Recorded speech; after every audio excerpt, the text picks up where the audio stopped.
This is mystery truth. Monsoon system wreaking havoc across Australia leaves towns cut off and roads flooded. Fires, flooding and humidity may have made life hard for many Australians in the last week, but it looks like there may be a reprieve as the monsoon system causing havoc across the continent is expected to break apart before weekend. A monsoonal weather system swept across the continent, dragging with it tropical moisture from the equator that caused massive rainfalls from the far northwest of the country right into central Australia. An extra 100 mm of rain was dumped across some parts of remote South Australia, hampering efforts to restore road and rail lines that had been cut after floods caused by ex-tropical cyclone Tiffany. The situation meant desert communication across Western Australia, Southern Australia, and the Northern Territory have remained cut off for the last week. The Royal Australian Air Force began airlifting supplies from Cobber Pedy on Monday, while store shelves in other regional centres such as Alice Springs remained bare after the town found itself unreachable by land with a growing COVID outbreak. Though usually a rare event, the rain has caused the third river in Alice Springs to flow for the second time in 3 months. The last time it flowed was 10th of November, when 100 mm of rain fell in 4 hours. Out west, the Kimberley has gone from record-making 50.7 Celsius temperatures in mid-January to widespread flooding across the region.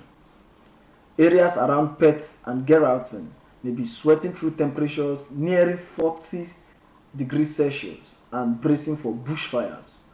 But Broome recorded more rainfall in the 48 hours from Sunday morning than it did for all 2021, with 564 mm of rain. The most extreme conditions were at Country Downs, a cattle station just north of Broome, which recorded 652 mm of rain in just 24 hours, more than Melbourne's annual rainfall, the second highest daily rainfall on record in Western Australia. Jonathan Howe from the Bureau of Meteorology said the situation across Central Australia could improve from Thursday, though the floodwaters were likely to persist before draining into inland salt lakes. Thankfully, the rain is easing off on Thursday. Howe said, "We are seeing some cooler air coming through. It is basically cooler air coming up from the Southern Ocean, moving up towards the monsoon, causing it to break apart and move away." There is also some good news on the way for Queensland, which has sweltered through a 1-2 punch of hot weather and high humidity, with some areas battered by severe storms overnight. Warm water in the Coral Sea saw hot, steamy air blow across the Queensland coast these past few days, causing temperatures to feel 5 degrees centigrade to 10 degrees centigrade hotter than they were. Though the maximum temperature across Brisbane on Tuesday was 34 degrees Celsius, the humidity meant it felt closer to 38 degrees Celsius. At 9 a.m. on Wednesday, the temperature was already hitting at 33 Celsius, but would have felt more like 37 degrees Celsius. This humidity also fueled thunderstorms across the states, with southeast Queensland lashed by a storm that brought down power lines in Logan, stripped roofs from buildings, and recorded more than 100,000 lightning strikes. A suspected tornado was reported over Browns Plains, causing damage to homes, but the Bureau had yet to make the sighting official. For us to call it a tornado, it needs to touch the ground. At this stage, we are calling it a suspected tornado, so we need to do that, Howe said. The storm also left at least 23,000 people without power, a situation which Nationals MP Matt Canavan quickly blamed on renewable energy, saying green energy can't keep the lights on.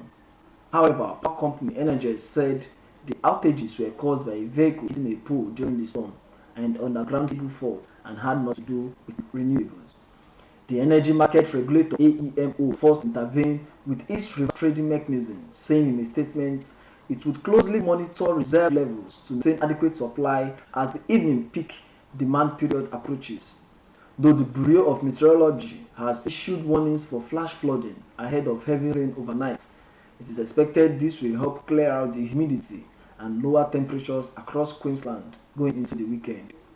While these heavy rains may reach areas of northern New South Wales, conditions are not expected to be as severe over Sydney. While down in Melbourne, cooler air means the humidity will have broken as the city heats up over the weekend, with an expectation of hitting the low 30s early next week. Wow, that's the condition of the people in the Australian continent. And whatever you have to say, if you want to leave a word of prayer for them, drop in the comment section, and please subscribe to this channel. Thank you very much.